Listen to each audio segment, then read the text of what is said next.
ॐ अज्ञानतिमिरान्धस्य ज्ञानाञ्जनशलाकया चक्षुरुन्मीलितं येन तस्मै श्रीगुरवे नमः। श्रीचैतन्यमनोभीष्टं स्थापितं येन भूतले स्वयं रूपः कदा मह्यं ददाति स्वपदान्तिकम्। नमो विष्णुपदाय कृष्णप्रेष्ठाय भूतले श्रीमते भक्तिवेदान्तस्वामिनिति नामने। नमस्ते सरस्वती देवे गौरवाणी प्रचारिणे निर्विशेष शून्यवादी पाश्चात्यते सतारिणे। जय श्री कृष्ण चैतन्य प्रभु नित्यानंद श्री अद्वैत गदाधर श्रीवासादि गौर भक्त वृंद। हरे कृष्णा कृष्णा कृष्ण हरे हरे, हरे हरे राम राम राम हरे हरे। ओम नमो भगवते वासुदेवाय। ओम भगवते ओम नमो वासुदेवाय। भगवते वासुदेवाय। ओम नमो भगवते वासुदेवाय। ओम ओम ॐ नमो नमो भगवते भगवते वासुदेवाय। ओम नमो भगवते वासुदेवाय। ओम ॐ नमो भगवते वासुदेवाय। హరే కృష్ణ. భక్తులందరికీ శ్రీకృష్ణ శుభమస్తు. అలాగే ఈనాటి క్లాస్కి చేసినటువంటి భక్తులందరికీ కూడా ఆత్మీయ ఆహ్వానం పలుకుతున్నాము. హరే కృష్ణ. మరి ఈ రోజున మనము 13వ అధ్యాయము 14వ శ్లోకం నుంచి 19వ శ్లోకం వరకు ఈరోజు మనం క్లాస్ చెప్పుకుందాం. ఈరోజు టైటిల్ ఏమిటంటే ఎవరి హృదయములో భగవంతుడు ఉంటాడు. మరి మన క్లాసులో ఉన్నవారు ఎవరి హృదయంలో భగవంతుడు ఉన్నాడో క్లాసు చివరన చెప్పండి అందరూ కూడా. ఓకేనా? హరే కృష్ణ.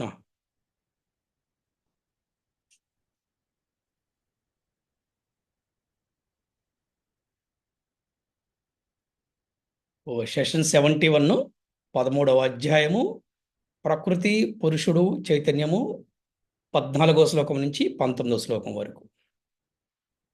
సో 14వ శ్లోకం ఎవరైనా చదవచ్చు క్లాస్లో? हरे कृष्ण गुरुजी। पद्मावती गुरुजी। హరే కృష్ణ. सर्वतः पाणिपादं तत् सर्वतोक्षिशिरोमुखं सर्वतः श्रुतिमल्लोके सर्वमावृत्य तिष्ठति। हरे कृष्ण गुरुजी। సర్వత్రా ఆయన చేతులు, పాదములు, కన్నులు, శిరస్సులు మరియు ముఖములు ఉన్నాయి. ఆయన చెవులు కూడా అన్ని ప్రదేశాలలో ఉన్నాయి. ఎందుకంటే ఆయన ఈ జగత్తు అంతా నిండి నిబిడీకృతమై ఉన్నాడు. మరి మన చేతులు ఎక్కడున్నాయి? మన చేతులు మన దగ్గరే ఉన్నాయి. మన చేతులు ఒక్కొక్కసారి మన పాదాలకు కూడా ఆనించలేము. అలాగే మన పాదాలు కొంతవరకే మనము మన పాదాలు అడుగులేయగలము. మన కన్నులు కొంతవరకే చూడగలము. కానీ అలాగే మన చెవులు కూడా కొంతవరకే మనం వినగలుగుతాము. కానీ శ్రీకృష్ణ భగవంతుడు సర్వత్రా వ్యాపించి ఉన్నాడు. ఆయన చేతులు కానీ, ఆయన పాదములు కానీ, కన్నులు కానీ, శిరస్సులు కానీ, ఆఖరికి ఆయన చెవులు కూడా అన్ని ప్రదేశాలలో ఉంటాయి. ఆయన ముఖములు కూడా. ఎందుకంటే ఆయన జగత్తంతా కూడా ఉన్నాడు. అందుకే ఉంటారు కృష్ణుడు సర్వాంతర్యామి. కృష్ణం సర్వమయం. ఎక్కడ లేడు? ప్రతి చోట ఉన్నాడు. మనకు ఒక బెస్ట్ ఎగ్జాంపుల్ తెలుసు కదా, నరసింహస్వామి అవతారం యొక్క కథ వృత్తాంతం మనందరికీ తెలిసిందే. అరే స్తంభములో ఉండటం ఏమిటి అంటే ఉన్నాడు స్తంభం. సర్వత్రా వ్యాపించి ఉన్నవాడు. అందుకే ఆయన్ని భగవంతుడు అన్నారనమాట. మరికపోతే శ్రీల ప్రభుపాద వారి భాష్యము ఏ విధంగా రచించారో ఒకసారి మనం చూద్దాము. సో పద్మావతి మాతాజీ ఒకసారి మీరు భాష్యం చదువుతారా? శ్రీల ప్రభుపాద వారి భాష్యంకి జై. శ్రీల గురుదేవ్కి జై.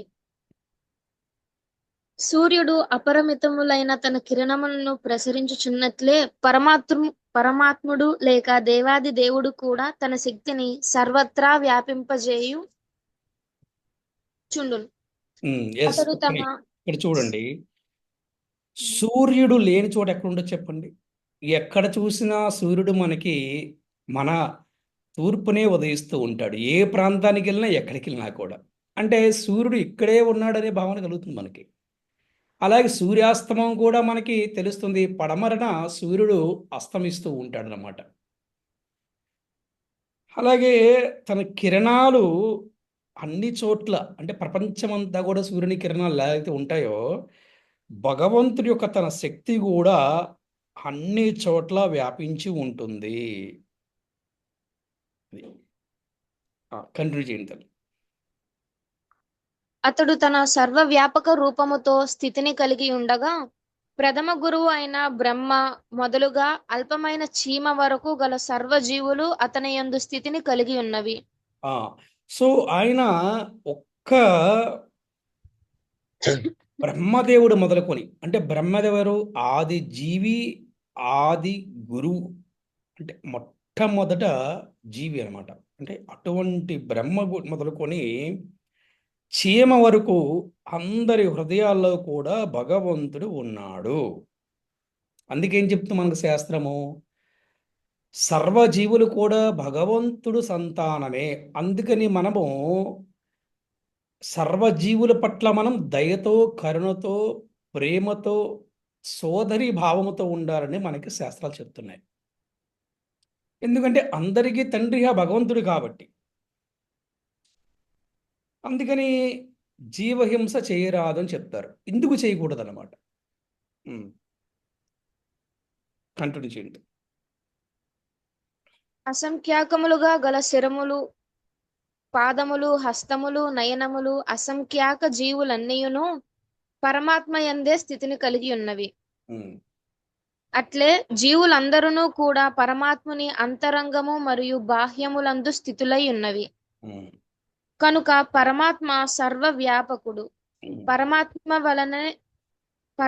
వలనే తాను కూడా సర్వత్రా పాదములు మరియు హస్తములను కలిగి ఉన్నాడని జీవుడెన్నడూనూ చెప్పజాలడు.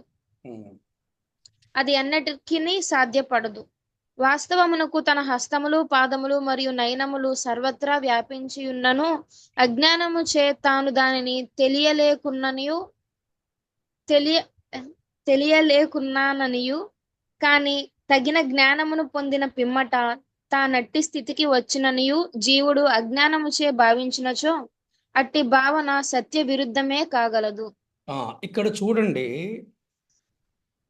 జీవుడు ఎప్పటికీ కూడా పరమాత్మ వలనే తాను సైతము సర్వత్రా పాదములు మరియు హస్తములు కలిగి ఉన్నానని అతను పలుకులేడు. అప్పుడు ఫర్ ఎగ్జాంపుల్ బాడీ బిల్డింగ్ చేస్తూ ఉంటారు, లేకపోతే శారీరక వ్యాయామాలు చేస్తూ ఉంటారు. అట్లాగే వారు ఎప్పటికీ శరీరాన్ని బాగా చూసుకుంటూ ఉంటారు చాలామంది.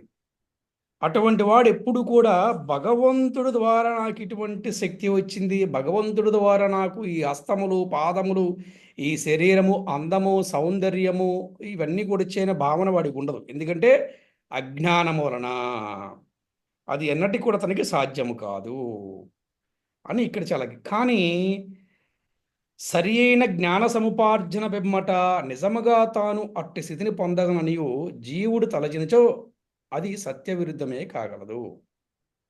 కంటిన్యూ చేయనమ్మా.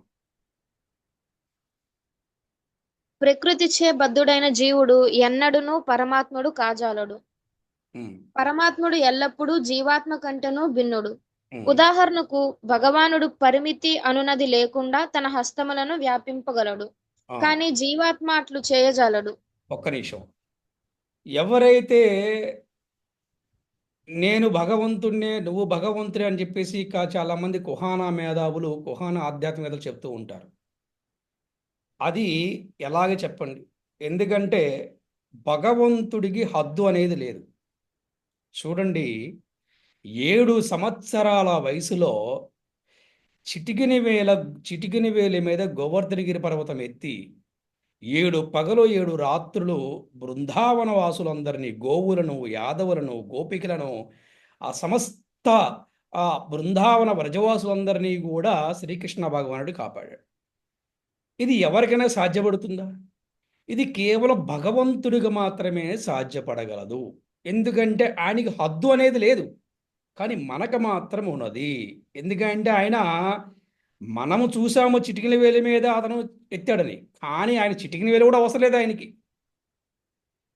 చిటికిన వేలు కూడా అవసరం లేదు భగవంతుడికి. ఎందుకంటే ఆయన ఇక్కడ చెప్తున్నారు కదా, ఆయన హస్తములు ఎంతవరకైనా కూడా చాచగలడు, ఆయన పాదములు ఎంతవరకైనా కూడా చాచగలడు. ఎందుకంటే ఆయన భగవంతుడు కాబట్టి. కానీ అది జీవునికి అది సాధ్యము కాదు. జీవునికి అది సాధ్యము కాదు. ఈవెన్ దేవతలకు కూడా సాధ్యము కాదు. రాక్షసులకు కూడా సాధ్యము కాదు. ఇక మానవుల గురించి ఏమి చెప్పనేలా చెప్పండి. అందుకని ఎవరు కూడా నేను భగవంతుణ్ణి అన్నప్పుడు భగవంతుడు చేసిన లీలలో ఒక్క లీల చేసి చూపించమని చెప్పండి చాలు. అప్పుడు మనం అతని భగవంతుడిని ఒప్పుకోవచ్చు అన్నమాట. ఇది సాధ్యపడే విషయమే కాదు. కంటిన్యూ చేయండి.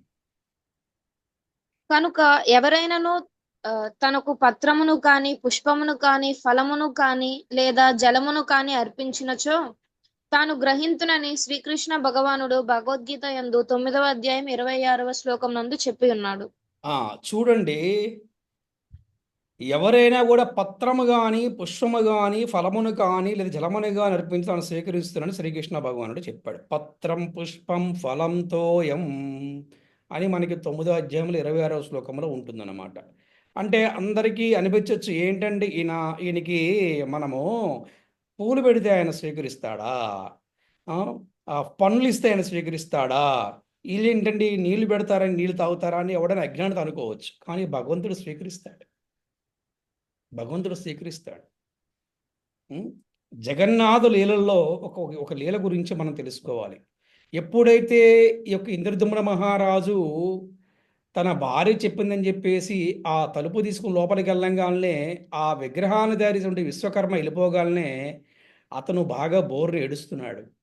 నేను ఎంత పాపం చేశాను, ఇప్పుడు ఈ విగ్రహాలకు చేతులు లేవు, కాళ్ళు లేవు, కేవలం ఇట్లాగా ఉంది, నేను ఎంత పాపం చేసి ఏడుస్తూ ఉంటే అప్పుడు ఆకాశవాణి చెప్తున్నారు స్వామివారు, ఇది నా లీలలే నాయనా, ఏంటి నీవు ఈ విగ్రహాలు ఎలాగున్నాయో అలాగే తీసుకెళ్ళి అక్కడ ప్రతిష్ఠించు, ఇలాగే పూజలు చేయండి, నేను పూజలు అందుకుంటాను అన్నాడు. అప్పుడు ఇంద్రదమ్న మహారాజు అడిగారో, మీరు ఎలా స్వీకరిస్తారు నైవేద్యాన్ని అంటే అంటున్నాడు భగవంతుడు, నేను నైవేద్యాన్ని స్వీకరించగలను, నేను చక్కగా చేతులు కాళ్ళు చక్కగా నడవగలను, ఈ ప్రాంతం అంతా కూడా నేను తిరుగుతూ ఉంటానని చెప్పి చెప్పారు. ఆయన తిరిగిన చాలా ఉన్నాయన్నమాట. అది అంటే ఇక్కడ ఏంటంటే భగవంతుడు చక్కగా స్వీకరిస్తాడు. భౌతికంగా మనం చూస్తే అక్కడున్న పూరి జగన్నాథుల స్వామి వారికి కాళ్ళు లేకపోయి ఉండొచ్చు, అక్కడ నోరు లేదు అండి, చేతులు సరిగ్గా లేవు, కానీ భగవంతుడు అన్నీ కూడా స్వీకరిస్తాడు. భౌతికంగా మనకు కావాలంటే భగవంతుడికి అవసరమే లేదు అవి. అందుకని ఆయన ప్రేమతో నువ్వు పత్రము, ఆకు కానీ, పుష్పము, పువ్వు కానీ, ఫలము, పండు కానీ, జలము, నీరు కానీ అర్పించుతో స్వీకరిస్తానని శ్రీకృష్ణ భగవానుడు పలికి ఉన్నాడు. కంటిన్యూ చేయనమ్మా. భూలోకమునకు అత్యంత దూరములో గల ఆ భగవానుడు ఏ విధంగా మనము అర్పించిన వాటిని గ్రహింపగలడు అనే ప్రశ్నకు అతని సర్వశక్తిత్వమే సమాధానము.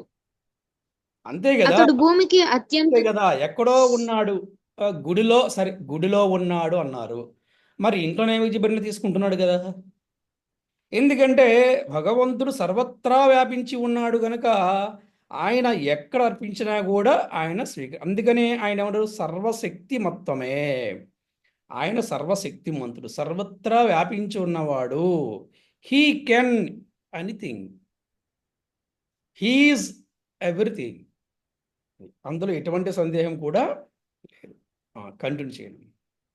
అతడు భూమికి అత్యంత దూరమున గల తన స్వధామము నుండియే తనకు సమర్పించిన దానంతటినీ గ్రహించుటకు హస్తములను విస్తరింపగలడు. ఉమ్, అదియే ఆ పరమ పురుషుని దివ్య శక్తి. ఉమ్. బ్రహ్మ సంహిత నందు గోలోక ఏవ నివసత్య కిలాత్మభూతః అనగా అతడు తన స్వధామమున దివ్య లీలల యందు నిమగ్నుడై ఉన్నప్పటికీ సర్వవ్యాపకుడై ఉండును అని చెప్పబడినది. భగవానుని వలె తానును సర్వవ్యాప్తినని జీవుడెన్నడును చెప్పజాలడు.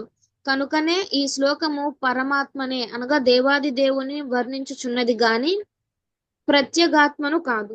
హరే కృష్ణ గురూజీ. ఎస్, అంటే భగవంతుడుకి ఒక శాశ్వతమైన నివాసం ఉన్నది. ఆ శాశ్వత నివాసము పేరేంటి చెప్పండి ఎవరైనా. గోలోకం. గోలోకం ప్రభుజీ. అంటే గోలోకం. భగవంతుడు గోలోకవాసి కదా, మరి ఈ భూలోకంలో పెడితే నైవేద్యాన్ని స్వీకరిస్తాడా? మరి ఈ భూలోకములో ఆయనకి పూలు పెడితే స్వీకరిస్తాడా? ఫలాలు పెడితే స్వీకరిస్తాడు.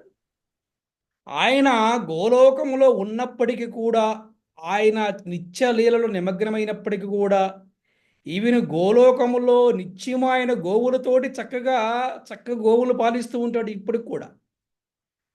అలాగే అక్కడ వారి సేవలు అందించుకుంటూ ఉంటాడు. అయినప్పటికి కూడా పూరి జగన్నాథులో ఉంటాడు, రామేశ్వరంలో ఉంటాడు, అలాగే ద్వారకాలో ఉంటాడు, మధురలో ఉంటాడు, బృందావనంలో ఉంటాడు, బద్రీనాథ్లో కూడా ఉంటాడు. అలాగే అన్ని తిరుమల తిరుపతి దేవస్థానం ఉంటారు, నరసింహస్వామి మంగళగిరిలో ఉంటారు, ఆఖరి గొల్లపూడి జగన్నాథ మందిరంలో కూడా ఉంటారు. ఇస్కాన్ గుంటూరు టెంపుల్లో ఉంటారు, ఇస్కాన్ విజయవాడలో ఉంటారు. ఎక్కడ ఆయన ఎక్కడైనా. అంతేకాదండి, కేవలం మందిరాల్లోనే కాదు, ఏ భక్తుడైతే తన ఇంట్లోనే ఉండి తన నామజపం చేస్తూ ఉంటాడో ప్రేమతోటి, అక్కడ కూడా ఉంటాడు. అందుకని భగవంతుడు సర్వత్రా వ్యాపించి ఉన్నాడు. కానీ జీవుడు మాత్రము అలాగా ఉండలేడు, చేయలేడు, కుదరదు కూడా. అదే జీవుడికి పరమాత్ముడికి భేదము. అదే భక్తుడికి భగవంతుడికి భేదము. హరే కృష్ణ. సో నెక్స్ట్ 15వ శ్లోకం ఎవరైనా చదవచ్చు. హరే కృష్ణ గురుజీ. హరే కృష్ణ. సర్వేంద్రియ గుణాభాసం సర్వేంద్రియ వివర్జితం ఆసక్తం సర్వభృచ్చేవ నిర్గుణం గుణభోక్తృచా. ఇంద్రియ వస్తు విషయములన్నింటినీ ఆయన గ్రహించగలిగిన ఆయన ఇంద్రియ రహితుడు. ఆయనకు దేని పట్ల మమకారానుబంధము లేదు. అయినా ఆయనే అన్నింటినీ సంరక్షించి పోషించేవాడు. ఆయన నిర్గుణుడు. అయినా ప్రకృతి తిరుగునకు భోక్త ఆయనే. ఇంద్రియ విషయాలన్నీ కూడా తెలుసు ఆయనకి, కానీ ఆయన ఇంద్రియరహితుడు. దీనికి ద బెస్ట్ ఎగ్జాంపుల్ చెప్పుకోవాలంటే మనకి అస్కలిత బ్రహ్మచారి అంటారు శ్రీకృష్ణ భగవానుని. అలాగే వీర్యస్ఖలనం లేకుండా గర్భాన్ని దాలుస్తుందంటే నెమలి. అంటే శారీరక సంభోగం లేకుండా, అంటే భౌతికంగా శారీరక సంభోగం లేకుండా గర్భం దాలుస్తుంది నెమలి. కేవలం ప్రేమ, ఓన్లీ ద ప్యూర్ లవ్. అంటే వర్షం వచ్చినప్పుడు ఈ ఆడనెమలి మగనెమలి నాట్యం చేస్తూ ఆనంద బాష్పాలు వస్తాయి కళ్ళలో, చూసారా? ఆ నీరు తాగి గర్భం దాలుస్తుందంట.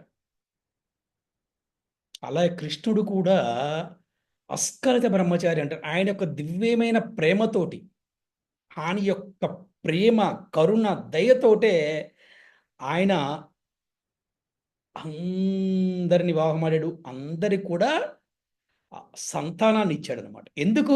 వారిని ఆనందింపజేయడం కోసం. కానీ ఈయనకి మాత్రం ఎటువంటి ఇంద్రియ భోగం లేదు. అందుకే ఈయన ఏమన్నారు? ఇంద్రియ రహితుడు. అంటే ఇంద్రియాలకు అధిపతి ఈయనే. అందుకే ఈయన ఇంకో పేరేంటి? ఋషికేశుడు అన్నారు.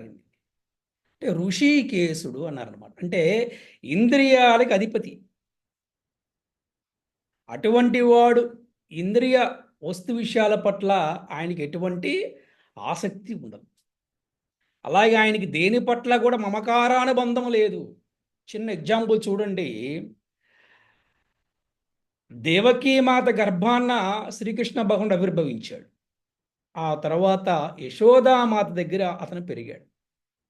యశోదామాత దగ్గర పెరిగిన తర్వాత మళ్ళీ అక్కడి నుంచి బృందావనం నుంచి అతను మధురకు వెళ్ళాడు. అక్కడ ఆ రాక్షసుల్ని చంపి తల్లిదండ్రులు జైలు నుంచి విడిపించాడు. మళ్ళీ అక్కడి నుంచి ఆయన ద్వారకాకు వెళ్ళాడు. కానీ ఆ యశోదామాత ఏడుస్తానే ఉందన్నమాట. అంటే ఆ కొడుకు పట్టున్నటువంటి ఆ ప్రేమ, ఆ పెంచిన ప్రేమ, మమకారము అలాగే ఉందన్నమాట. కానీ కృష్ణుడు మాత్రము ఆ మమకారానికి లోనవ్వలేదు. ఎందుకంటే తన కర్తవ్యాన్నే గుర్తుపెట్టుకున్నాడు.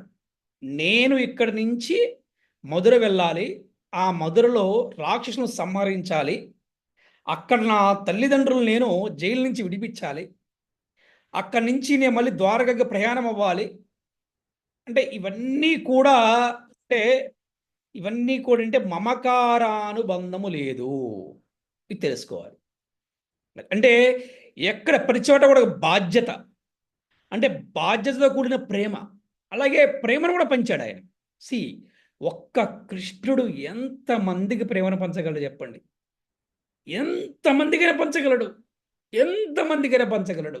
చూడండి, ఆ బృందావన వాసులందరికీ ప్రేమను పంచాడు, గోవులకి ప్రేమను పంచాడు, మధురలో యాదవులందరికీ ప్రేమను పంచాడు. ఆ ప్రేమ వల్ల యాదవుల కోసం సముద్రంలోనే ఒక పెద్ద నగరాన్ని కట్టించాడు. ఎటువంటి నగరం అంటే ద్వారకా నగరము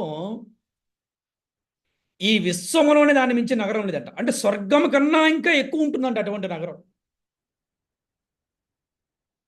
అయినా కూడా మరి 16,108 భార్యలు ఉన్నప్పటికీ, మరి సుమారు ఒక్కొక్క భార్యకి 10 మంది సంతానం. అంటే ఎంతమంది ఉంటారు చూడండి.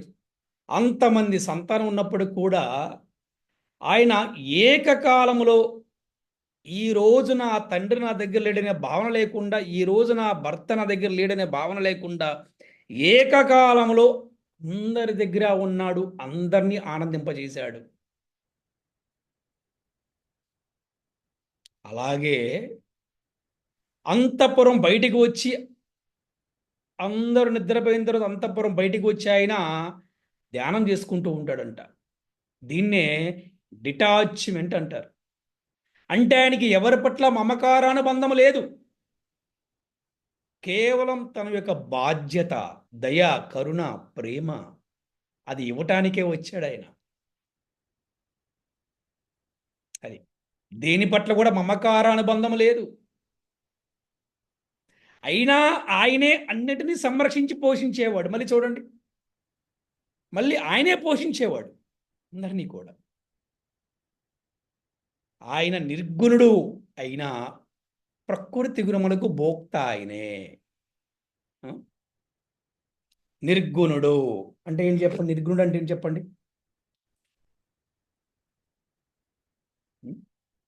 భౌతికమైన గుణాలు లేని వాడిని నిర్గుణుడు అంటారు. కేవలము దివ్యమైన గుణాలే ఉంటాయన్నమాట, భౌతికమైన గుణాలు లేనివాడు. అందుకే భగవంతుని గుణాలు దివ్యమైనవని తెలుసుకోవాలి.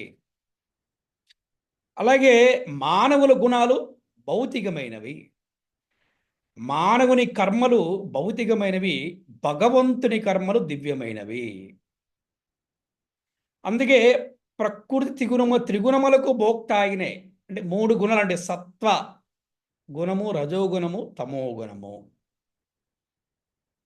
వాటిని నియమించేవాడు కూడా ఆయన. అందుకే ఆయన ఇంకొక పేరు త్రిగుణాతీతుడు, అంటే గుణాలకి అతీతుడు ఆయన, గుణాలకి అతీతుడు. అందుకే ఆయన పేరేంటి? నిర్గుణుడు. నిర్గుణుడు.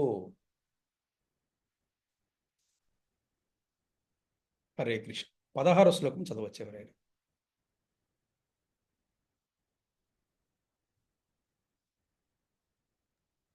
హరే కృష్ణ ప్రభుజీ. హరే కృష్ణ. బహిరంతశ్చ భూతానాం అచరం చరం ఏవ చ సూక్ష్మత్వాత్ తద్ అవిజ్ఞేయం దూరస్థం చాంతికే చ తత. హరే కృష్ణ. ఆయన సమస్త చరాచర భూతముల బయట మరియు లోపల కూడా స్థితమై ఉన్నాడు. ఆయన సూక్ష్మమైన వాడు కాబట్టి ఆయనను మనము అర్థం చేసుకోలేము.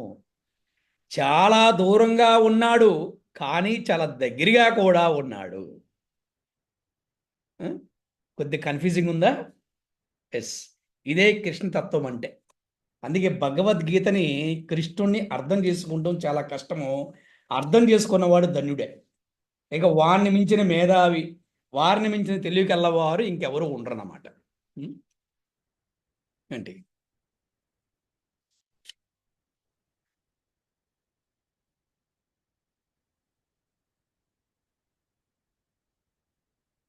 ఎస్, అదేంటి? ఎవరైనా చెప్తారా? చాలా దూరంగా ఉన్నాడు కానీ చాలా దగ్గర కూడా ఉన్నాడు. దీన్ని ఎలా అర్థం చేసుకోవాలి? అంటే ప్రభుజీ మనకి హృదయస్థ పరమాత్మ గురించి తగినంత జ్ఞానం లేనప్పుడు అతను మనకి చాలా దూరంగా ఉన్నాడని అర్థం చేసుకోవాలి Prabhuji. Very good, very good. భౌతికమైన ప్రపంచంలో ఆ, ఆ, పురోగవృద్ధి కోసం ఆధ్యాత్మిక జీవితంలో ఎటువంటి ఆసక్తి లేకుండా ఉన్నప్పుడు అతను చాలా దూరంగా ఉన్నాడని అర్థం చేసుకోవాలి ప్రభుజీ. వెరీ గుడ్, బాగా చెప్పారు. హరి బోల్. సో చాలా దూరంగా ఉన్నాడు అని ఎవరు అనుకుంటారంటే, ఎవరికైతే పరమాత్మ గురించి అవగాహన లేదో, ఎవరికైతే పరతత్వం గురించి ఆహ్వానం లేదో, ఎవరికైతే ఆత్మ జ్ఞానం లేదో, ఇంకా చెప్పండి, ఎవరికైతే భక్తి లేదో అతను తెలుసుకోలేడు. అతని హృదయంలోనే భగవంతుడు ఉన్నాడు కానీ నా హృదయంలో భగవంతుడు ఉన్నాడని నేను తెలుసుకోలేను. అదే అజ్ఞానము. అటువంటి వాడికి భగవంతుడు దూరంగానే ఉన్నాడు అనిపిస్తుంది. ఇవాళ టైటిల్ అది కదా, ఎవరి హృదయంలో భగవంతుడు ఉన్నాడు అంటే, ఎవరైతే పరమాత్మ గురించి జ్ఞానం ఉంది, ఎవరికైతే ఆత్మ గురించి జ్ఞానం ఉంది, ఎవరైతే భక్తితో సేవ చేస్తున్నారు అనే వారి హృదయంలో భగవంతుడు స్థిరంగా ఉంటాడు. అటువంటి వాడు ఏమనుకున్నాడంటే, భగవంతుడు చాలా దగ్గరగా ఉన్నాడు. కాదు కాదు, నాతోనే ఉన్నాడు, నా హృదయంలోనే ఉన్నాడు. ఇవాళ ప్రశ్న ఇక్కడ సమాధానం దొరుకుంటుంది అనమాట. ఎవరి హృదయంలో భగవంతుడు ఉంటాడు అంటే ఇలాగనమాట. 17వ శ్లోకం చదువు.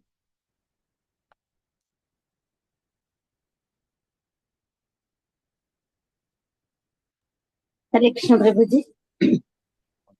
అవిభక్తం చ భూతేషు విభక్తమివ చ స్థితం భూతభర్తృ తదజ్ఞేయం గ్రసిష్ణు ప్రభవిష్ణు చ. ఆయన విభజించుటకు వీలు లేనివాడు, అయినా సర్వ ప్రాణులలో వేరువేరుగా కనిపిస్తూ ఉంటాడు.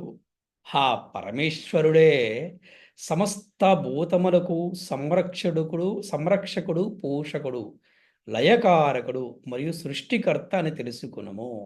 అందరూ అంటూ ఉంటారు, ఈశ్వరుడు ఆజ్ఞ లేనిదే చీమైనా కుట్టదు అంటారు. తెలుసుకోవాలి, ఈశ్వర పరమః కృష్ణ సచ్చిదానంద విగ్రహ అనాదిరాది గోవింద సర్వకారణ కారణం. చెప్పండి, ఈశ్వరుడు అంటే ఎవరండి? ఈ శ్లోకములో ఎవరు ఈశ్వరుడు? ఉత్తమమైన వాడు అని గురుజీ. ఉత్తమమైన వాడు. ఎవరిలో ఉత్తమైన వాడు?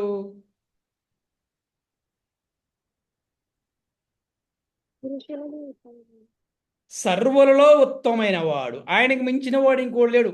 వాడినే ఈశ్వర అంటారన్నమాట. ఆయనకి మించిన వారు లేరు, ఆయనకి అధికులు ఎవరు కూడా లేరు, ఆయనతో సరిసాటి కూడా ఎవరు లేరు. అందుకే ఏమన్నారు, ఆయన్ని ఈశ్వరుడు అన్నారు. అందే సర్వేశ్వరుడు అన్నారు ఆయన్ని. అందుకే ఆయన్ని యోగీశ్వరుడు అని కూడా అన్నారన్నమాట. అది ఈశ్వర అంటే అర్థం అంటే ఉత్తమమైన వాడు. ఎవరిలో? సర్వులలో, అందరిలో కూడా ఉత్తమైన వాడు. పరమః అంటే ఏంటి? పరమాత్ముడు. పరమాత్ముడు.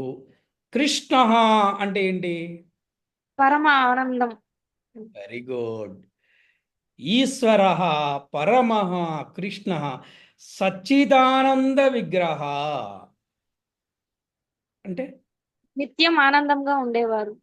సత్తు చిత్తు సనాతనమైనది, నిత్యమైనది, నిత్యము ఆనందంగా ఉండేవాడు.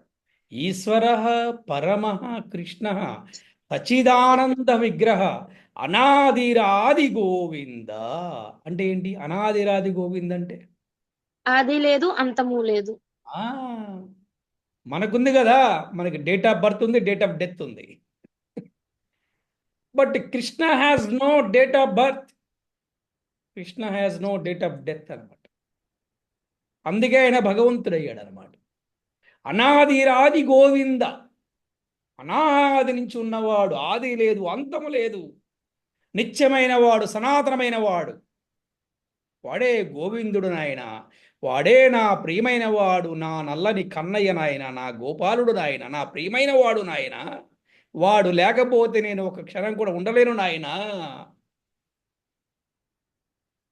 సర్వకారణ కారణం అంటే అన్నిటికీ కారణము భగవంతుడే. ఆ ఇక్కడ చెప్తున్నారు అదేనమాట. ఆ పరమేశ్వరుడే సమస్త భూతములకు సంరక్షకుడు, పోషకుడు, లయకారుడు మరియు సృష్టికర్త అని తెలుసుకునము. హరే కృష్ణ. 18వ శ్లోకం ఎవరైనా చదవచ్చు?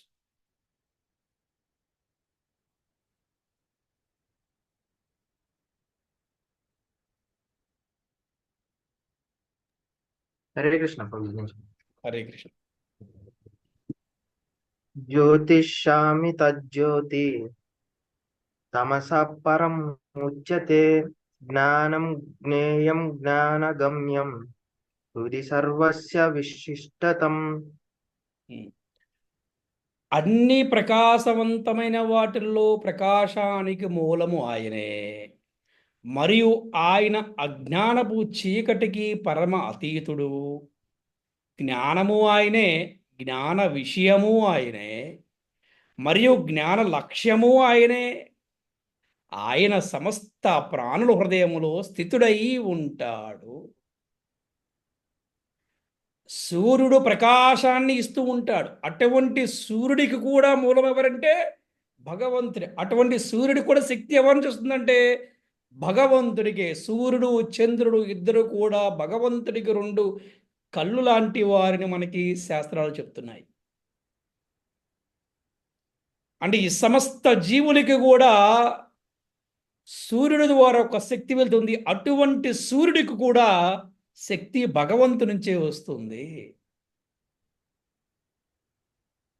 చంద్రుడికి కూడా భగవంతుని శక్తి భగవంతు నుంచే వస్తుంది. సర్వ జీవులకు కూడా శక్తి ఎక్కడి నుంచి వస్తుంది? భగవంతు నుంచే వస్తుందని తెలుసుకున్నవాడు జ్ఞాని. అదే నిజమైనటువంటి జ్ఞానము, అదే జ్ఞాన విషయము, అదే జ్ఞానం యొక్క లక్ష్యము. ఆయన సమస్త ప్రాణ హృదయములో స్థితుడై ఉంటాడు. ఎవరి హృదయములో భగవంతుడు ఉంటాడు అంటే ఇవాళ క్లాస్లో మనకి జవాబు దొరికే ఉంటుందన్నమాట. ఎస్. 19వ శ్లోకం.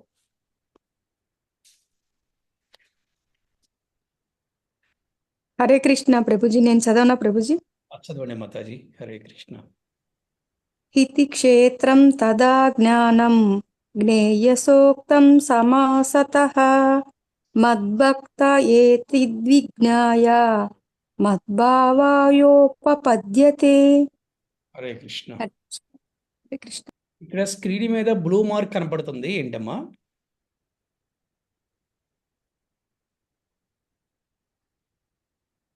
ప్రభుజీ స్కెచ్ రాసుకుంటారు. ఓకే ఓకే ఓకే, అర్థమైంది. ఈ ప్రకారముగా నీకు క్షేత్రం యొక్క స్వభావమును, జ్ఞానము యొక్క అర్థమును మరియు జ్ఞాన విషయమును నేను తెలియచేశాను. చెప్పారు కదా ఇంతకుముందు క్లాసుల్లో మనకి క్షేత్రం అంటే ఏమిటి, క్షేత్రజ్ఞుడు అంటే ఏమిటి అనే విషయాలు మనం తెలుసుకున్నాం.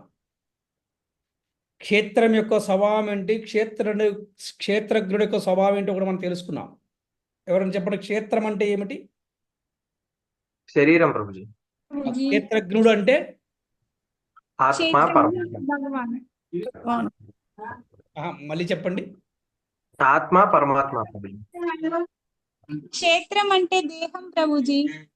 అమ్మా, క్షేత్రం అంటే దేహం, క్షేత్రజ్ఞుడు అంటే పరమాత్మ. కాదు, క్షేత్రజ్ఞుడు అంటే నేను శరీరాన్ని కాదు, నేను ఆత్మని తెలుసుకున్నవాడు క్షేత్రజ్ఞుడు. ఓకే, అలాగా ఇటువంటి జ్ఞాన మొత్తాన్ని కూడా భగవంతుడు ఇచ్చాడు. అలాగే జ్ఞాన విషయాన్ని కూడా తెలియచేశాడు.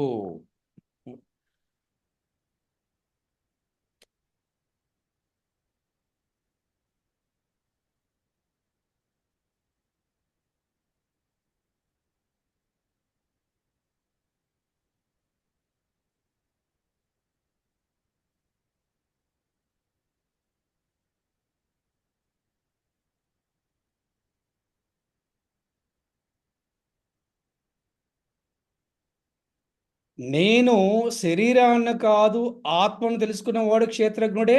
అలాగే పరమాత్మ కూడా క్షేత్రజ్ఞుడు. ఇద్దరు కూడా క్షేత్రజ్ఞుడి కిందనే వస్తారు.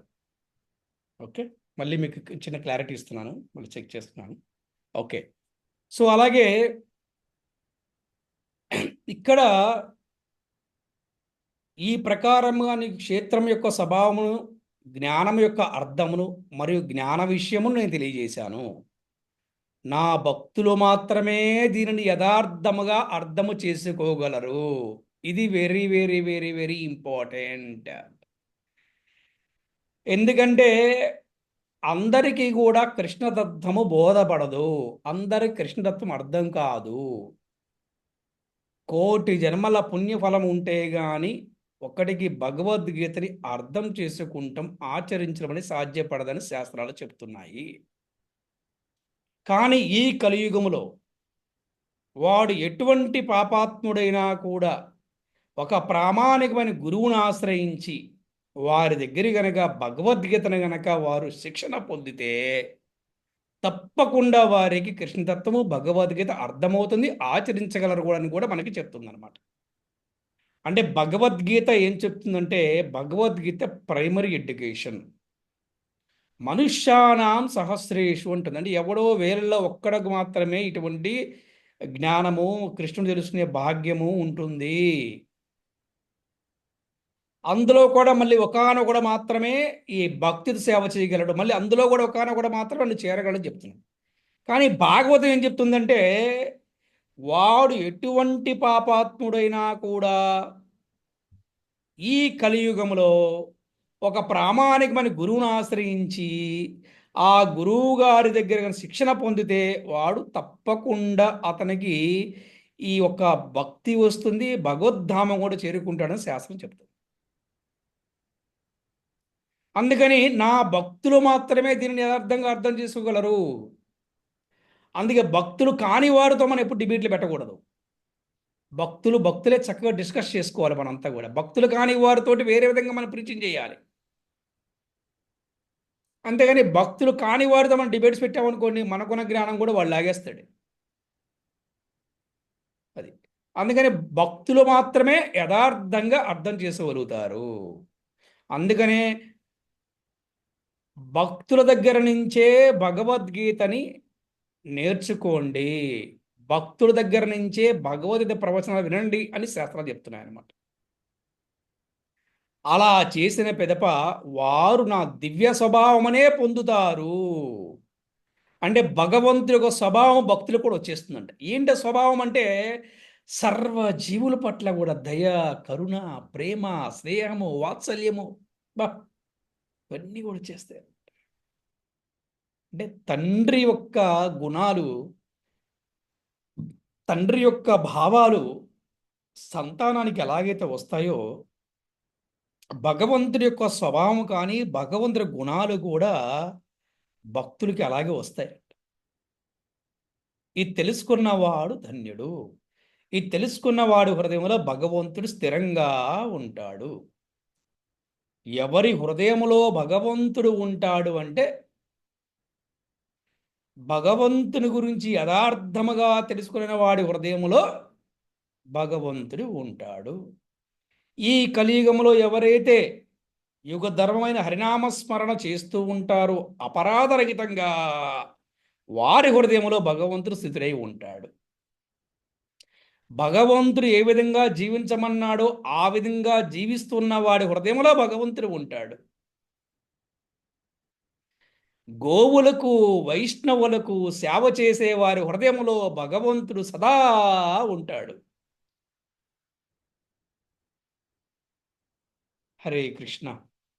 సో ఎవరైనా 19వ శ్లోకం యొక్క భాష్యాన్ని చదవచ్చు. ఎవరు చదువుతారు? చాలా చక్కగా, ఎక్కడ వాయిస్ బ్రేక్ లేకుండా ఎవరైనా చదివితే కనుక కొద్దిసేపు మనము విందాం.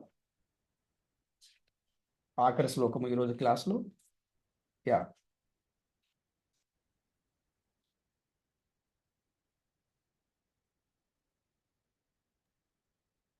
హరే కృష్ణ ప్రభుజీ, నాది వాయిస్ వినిపిస్తుందా ప్రభుజీ? మంచిగానే. వినిపిస్తున్న మాదే చదవండి. ఓకే ప్రభుజీ. శ్రీలా ప్రభుపాద వారి భాష్యానికి జై శ్రీలా గురుదేవ్కి జై. శ్రీకృష్ణ భగవానుడు ఇంతవరకు దేహము, జ్ఞానము, జ్ఞేయముల గురించి సంక్షేమముగా వివరించెను. వాస్తవమునకు ఈ జ్ఞానము, జ్ఞాత, జ్ఞేయము, జ్ఞాన విధానములనడి 3 అంశములతో కూడి ఉండును. ఈ 3ను కలిసినప్పుడే అది విజ్ఞానమనబడును. అట్టి సంపూర్ణ జ్ఞానమును కేవలము శ్రీకృష్ణ భగవానుని భక్తులే ప్రత్యక్షముగా అవగాహనము చేసుకొనగలరు.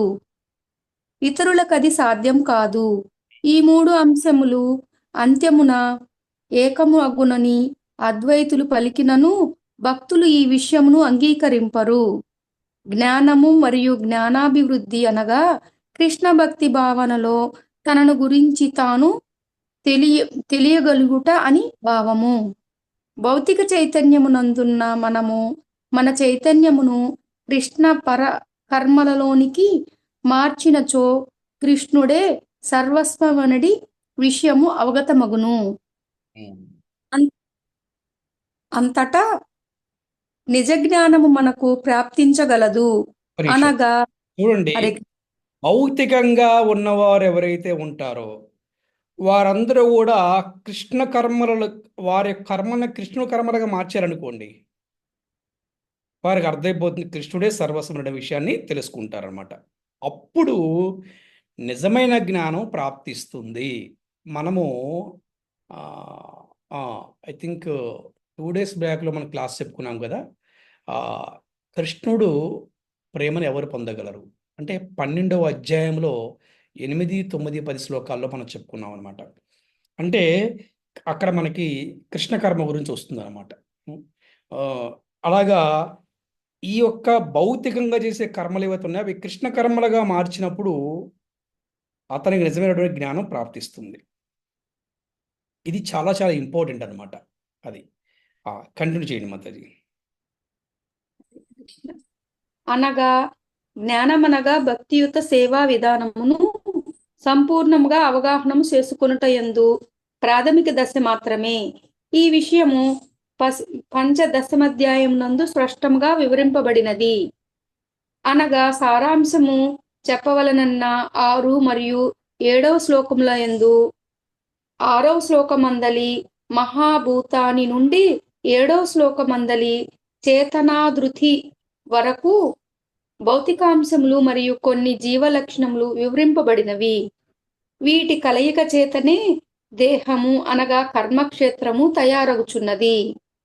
ఇక 8 నుండి 12వ శ్లోకం వరకు అనగా 8వ శ్లోకం నందలి అమానిత్యము నుండి 12వ శ్లోకం నందలి తత్వజ్ఞాన దర్శనము వరకు జీవాత్మ మరియు పరమాత్మ అను ఇరువురు క్షేత్రజ్ఞులను తెలుసుకొనగలిగే జ్ఞాన విధానము వివరింపబడినది.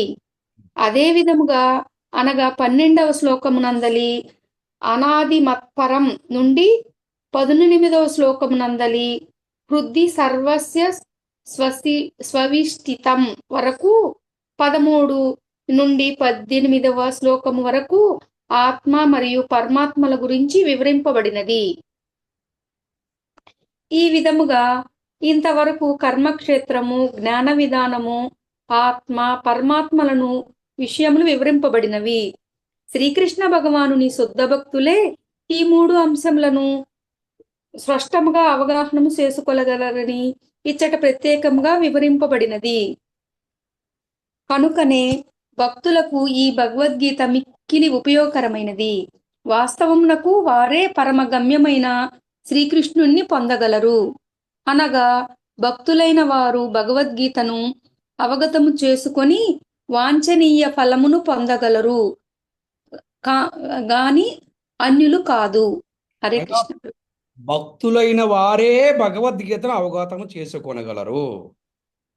భక్తులైన వారే భగవద్గీతను అవగతము చేసుకొని వాంఛనీయ ఫలమును పొందగలరు కానీ అన్యులు కాదు. అన్యులంటే భక్తులు కాని వారు అన్యులు అన్నమాట. హరే కృష్ణ హరే కృష్ణ కృష్ణ కృష్ణ హరే హరే, హరే రామ రామ రామ హరే హరే. శ్రీల ప్రభుపాదికి జై, శ్రీల గురుదేవుకి జై, అనంత కోటి వైష్ణవ భక్త బృందకి జై. హరి హరి బోల్. హరే కృష్ణ. హరే కృష్ణ. ఈరోజు జరిగినటువంటి క్లాసు గురించి మీకు ఎవరైనా సందేహాలు ఉంటే అడగవచ్చును. అలాగే ఈరోజు క్లాస్లో మీరేం తెలుసుకున్నారో కూడా ప్రతి ఒక్కరు కూడా చెప్పే ప్రయత్నం చేయండి. హరే కృష్ణ. ప్రభుజీ, ఈరోజు ఆత్మ పరమాత్మ లేదు పరమాత్మ యొక్క ఎక్కడెక్కడ తను స్థితమై ఉన్నాడనే దాని మీద క్లాస్ జరిగింది ప్రభుజీ. మనకి ఇంతకు ముందు శ్లోకాలు చెప్పినట్టు ఈశ్వర సర్వభూతానం అని మనం ఇంతకు ముందు వినటం జరిగింది. అంటే అతడు అన్ని రకాల జీవుల్లో ఈ 14 భువన బాండ్లాలే కాదు, ఈ విశ్వంలో ఉన్న ప్రతి బ్రహ్మాండంలోని ప్రతి జీవి హృదయంలో అతను స్థితమై ఉన్నాడు. వివిధ రకాల రూపాల్లో, వివిధ రకాల శరీరాల్లో స్థితమై ఉన్నాడని ఈరోజు తెలుసుకున్నాను ప్రభుజీ. ఇంకొక విషయం తెలుసుకుంది ఏంటంటే అతడు చాలా దగ్గరగా ఉన్నాడు, చాలా దూరంగా ఉన్నాడని కూడా చెప్పారు. అన్ని జీవులకి బయట ఉన్నాడు, అన్ని జీవుల లోపల ఉన్నాడని కూడా చెప్పారు ప్రభుజీ. అంటే ఇక్కడ చాలా దగ్గరగా ఉన్నారు అని ఎవరు తెలుసుకోగలరు అంటే ఆధ్యాత్మిక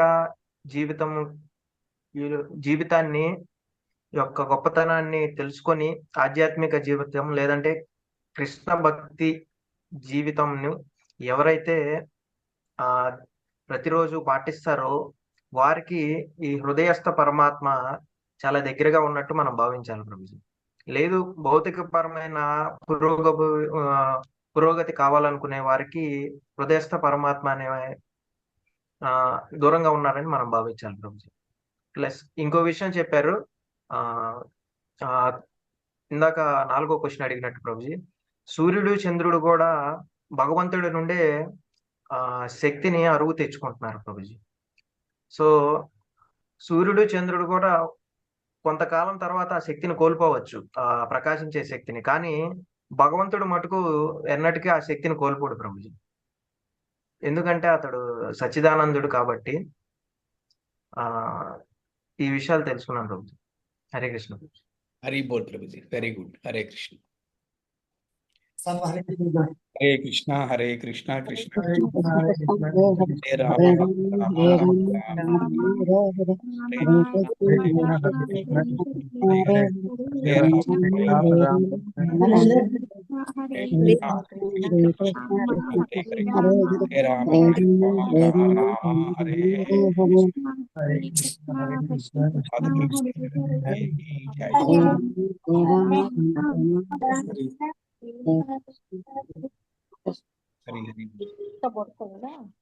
हरे कृष्ण प्रभु जी, धन्यवाद, प्रणाम।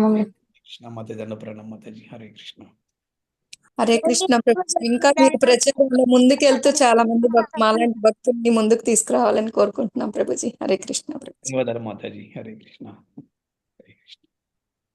హరే కృష్ణ ప్రభుజీ. అంటే నేను 4 years నుంచి ఇవన్నీ ఫస్ట్ భాగవతం